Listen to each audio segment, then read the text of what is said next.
Ksenia a disparu à l'âge de 11 ans.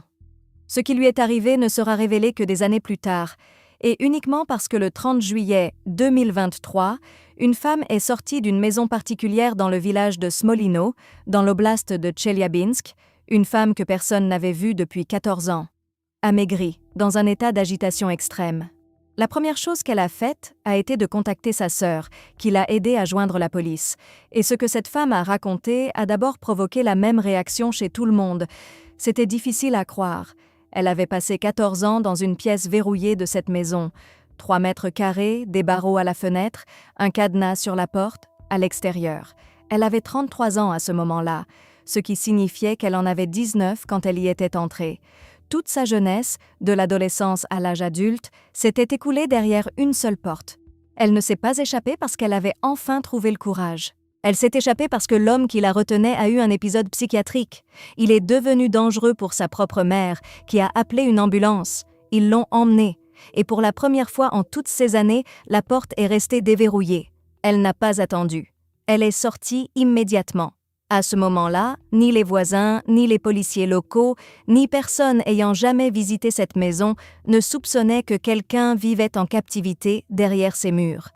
Et c'est cette évasion qui a déclenché une série d'événements qui allaient finalement mener à Ksenia, rue Festivalnaya à Smolino. C'est un quartier pavillonnaire où tout le monde se connaît, mais où personne n'entre dans la cour des autres.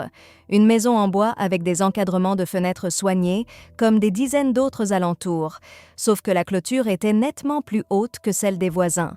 Derrière, des remises, des tas de bois, des briques cassées, du bric-à-brac.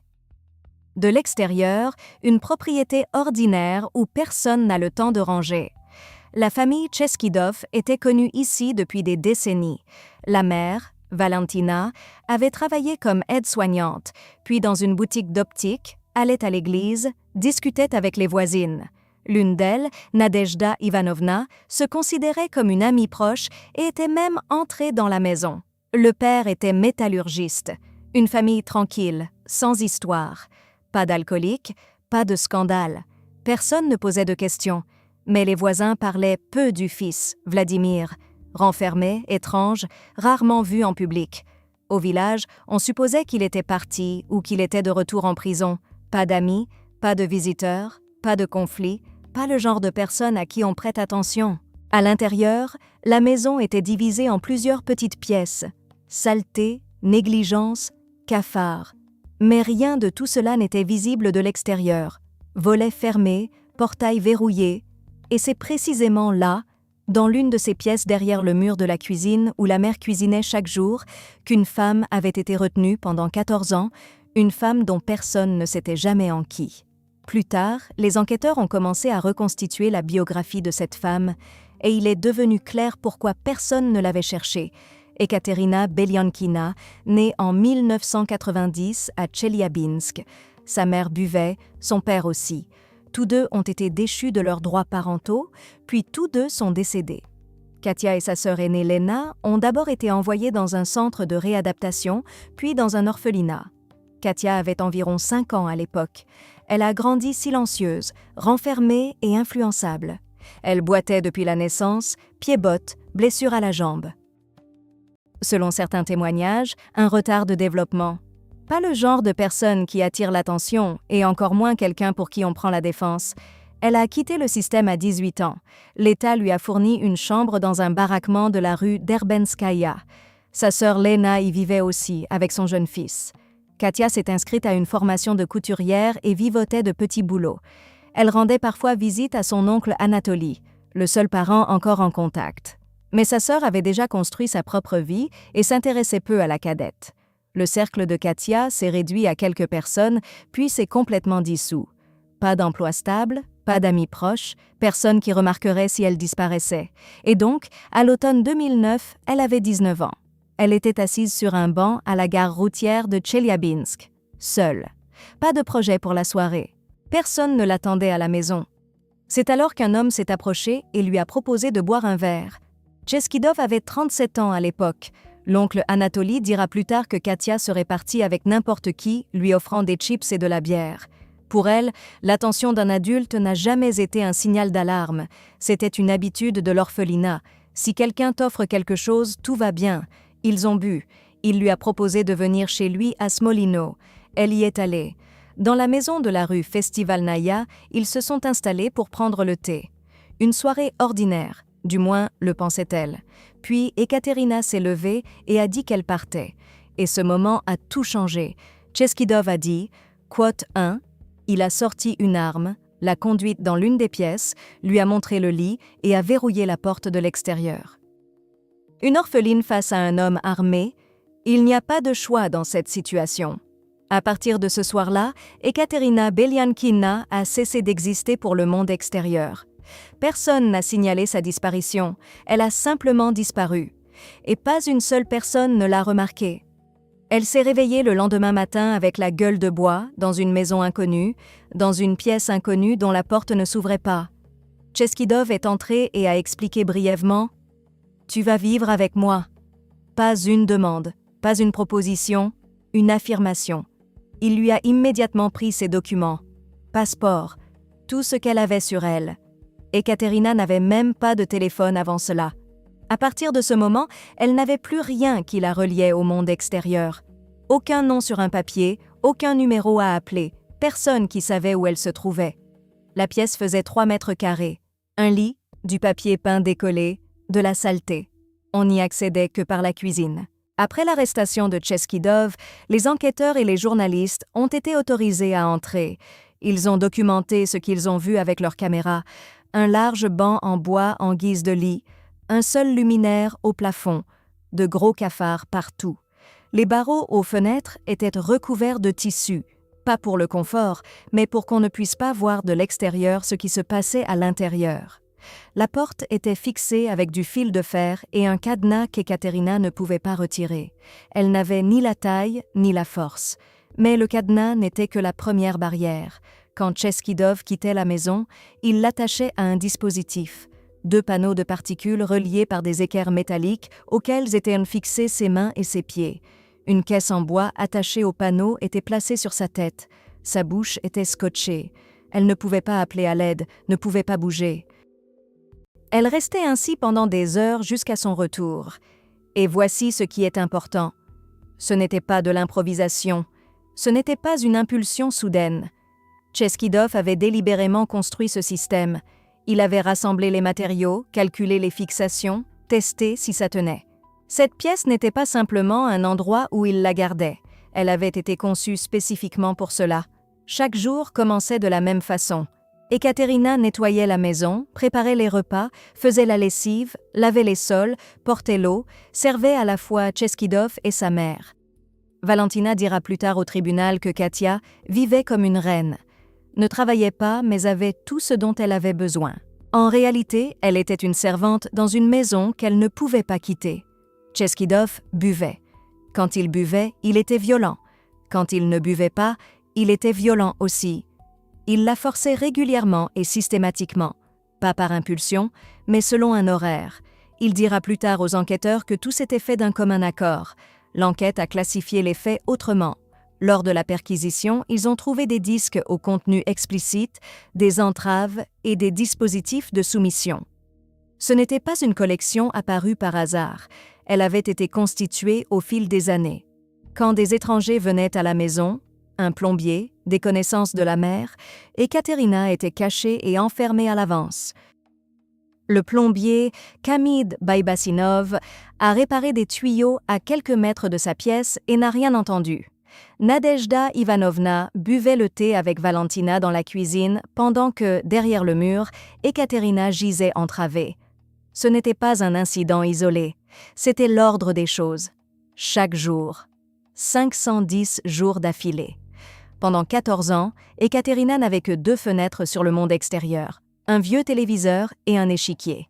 Cheskidov coupait la télé en guise de punition, pour les larmes, pour le mécontentement, pour tout signe de résistance. La seule source de son de l'extérieur, les voix des ondes, les nouvelles des autres, la vie des autres, supprimées d'un seul geste. Il restait le silence et les échecs.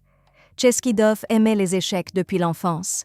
Il fréquentait un club sportif, l'école numéro 9, Novosinko. C'était probablement le seul endroit où il avait accompli quelque chose. Pas à l'école. Il y était renfermé. Pas parmi ses pairs, ils se moquèrent de lui. Pas avec les filles, il n'arrivait à en avoir aucune. Seulement sur l'échiquier, il gagnait. Il obligeait Ekaterina à jouer partie après partie. Elle ne voulait pas. Il insistait. Ce n'était pas un divertissement. La télé pouvait être éteinte. Les échecs, non. La partie continuait jusqu'à ce qu'il décide que c'était assez. Elle devait s'asseoir en face de lui, faire ses coups, perdre. Et chaque partie se ressemblait. Il menait, elle se soumettait.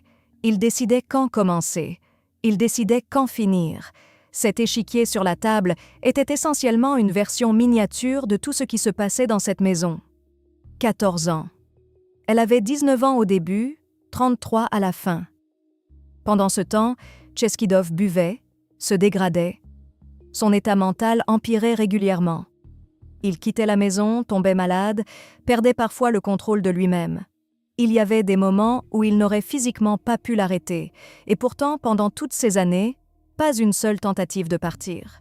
La première chose qui vient à l'esprit, elle n'avait nulle part où aller. Orpheline, parents disparus depuis longtemps, sœur occupée par sa propre vie. Où irait-elle? À la police sans le moindre document? Retourner au baraquement de la rue d'Erbenskaya où personne ne l'attendait? Des passants dans la rue à 10 minutes de des passants dans la rue à 10 minutes de la maison. Il lui suffisait de franchir le portail et de demander de l'aide à n'importe qui. Pas besoin de plan, pas besoin de documents, juste sortir. Mais elle ne sortait pas, et Cheskidov n'était ni un génie, ni un stratège. Tout dans cette pièce aurait pu être contourné avec du temps, et elle avait 14 ans. Donc, quelque chose d'autre la retenait dans cette pièce, quelque chose que nous ne savons pas encore. Plus tard, quand les journalistes ont fouillé son passé, ils ont appris qu'à l'école, il était du genre qu'on ne remarque pas, jusqu'à ce qu'on commence à se moquer de lui. 10 années de scolarité, pas de loisirs, pas d'attachement, pas une seule petite amie pendant tout ce temps. Juste l'échiquier et les pièces. Là, pas besoin de parler, pas besoin de plaire. Il suffit de calculer les coups et de gagner. Et c'est ce qu'il faisait le mieux. À 17 ans, agression avec vol, première condamnation. 4 ans en établissement pénitentiaire. Le village n'a pas été surpris. Le garçon étrange était maintenant un détenu étrange. Rien d'inattendu. Il est revenu de l'établissement dans la même maison, chez la même mère, dans le même village où il n'avait toujours personne de proche. Sauf que maintenant, il avait la vingtaine, et il comprenait déjà que rien ne marcherait pour lui de façon normale. Après sa libération, il a essayé de vivre normalement. Il a épousé une femme d'Ekaterinbourg. Il a fait du commerce au marché Tagansky, puis a déménagé à Moscou. Il a travaillé à la gare de Leningrad. Le mariage n'a pas duré. Ils n'ont jamais officiellement divorcé, mais ils ont cessé de vivre ensemble. Pas d'enfants. Puis, en 2005, à Moscou, il a été agressé et dévalisé. Sa mère racontera plus tard l'histoire dans l'émission de Malakov. Des hommes masqués sont arrivés, ont tout pris. Argent, voiture, documents. Il est revenu de Moscou affamé, blessé. Traumatisme crânien. Il s'est inscrit dans une clinique psychiatrique. Il n'a jamais déposé plainte. Il est retourné à Smolino, chez sa mère, dans la même maison. Sans argent, sans travail. Il avait 33 ans. À partir de ce moment, il a essentiellement cessé de sortir. Il vivait de la pension de sa mère. Pas de connaissances, pas d'activité, pas d'objectif. Le village continuait sa vie, tandis que derrière la haute clôture de la rue Festivalnaya, c'était comme si rien ne se passait. 4 ans plus tard, à l'automne 2009, il allait aborder une orpheline à la gare routière de Tcheliabinsk. À l'été 2023, Cheskidov buvait presque sans arrêt. Son état mental déclinait rapidement et visiblement. Il menaçait désormais pas seulement Ekaterina. Sa mère, qui avait vécu sous le même toit que lui toute sa vie, a ressenti pour la première fois que son fils était dangereux pour elle. Le 30 juillet, une crise aiguë. Cheskidov était dans le jardin. Il était incohérent. Valentina, ancienne aide-soignante, comprenait ce que cela signifiait et a appelé l'hôpital psychiatrique. Ils l'ont emmené. Et dans la confusion, la porte de la pièce est restée déverrouillée, pour la première fois en 14 ans. Selon le témoignage d'Ekaterina, c'est la mère qui l'a aidé à partir. Plus tard, les accusations contre Valentina pour complicité d'enlèvement ont été abandonnées. L'enquête a pris en compte qu'elle avait facilité l'évasion. Elle a été placée sous contrôle judiciaire. Très probablement, l'aide s'est résumée à Quote 4. Mais voici ce qui compte.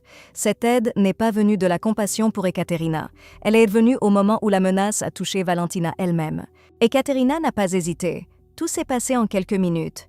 14 ans et quelques minutes pour sortir. Donc ce n'était pas une question de possibilité physique. Il y avait eu des minutes avant. Quelque chose d'autre l'avait retenu à l'intérieur. Le lendemain, Cheskidov a été stabilisé et arrêté directement à l'hôpital. En détention, il a fondu en larmes. Pendant ce temps, Ekaterina a rejoint Tcheliabinsk et s'est rendue chez l'oncle Anatoly. Sa sœur a déposé plainte et une équipe d'enquêteurs s'est rendue à la maison de la rue Festivalnaya. Ils l'ont ouverte. Tout ce qui avait été caché derrière les volets pendant 14 ans est devenu pièce à conviction. Les enquêteurs ont documenté, photographié, catalogué, puis ils sont passés aux dépendances et à la cour. Et dans la cave, celle-là même où la famille stockait la nourriture, ils ont trouvé une marmite. À l'intérieur, les restes d'une personne, des fragments squelettiques, une femme non identifiée, une autre. Qui elle était? L'enquête ne le savait pas à ce moment-là. Quand elle s'était retrouvée dans cette maison, inconnue. Ce qui lui était arrivé? Également inconnu. Son identité n'a jamais été établie, ni alors, ni plus tard. La seule chose confirmée, elle a été trouvée dans la cave, sous le plancher de la maison où Ekaterina avait passé 14 ans. À partir de ce moment, l'affaire qui avait commencé comme un enlèvement est passée dans une catégorie entièrement différente.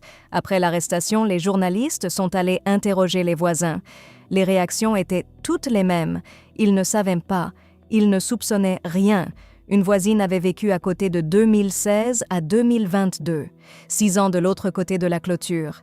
Elle a raconté qu'une nuit, son chien s'était enfui. Elle était sortie le chercher et Cheskidov fumait dans sa cour. Elle lui a demandé de l'aider. Il l'a fait. Calme, silencieux. Ils ont trouvé le chien et sont repartis chacun de leur côté. En 6 ans, elle n'a jamais entendu un seul cri venant de la maison.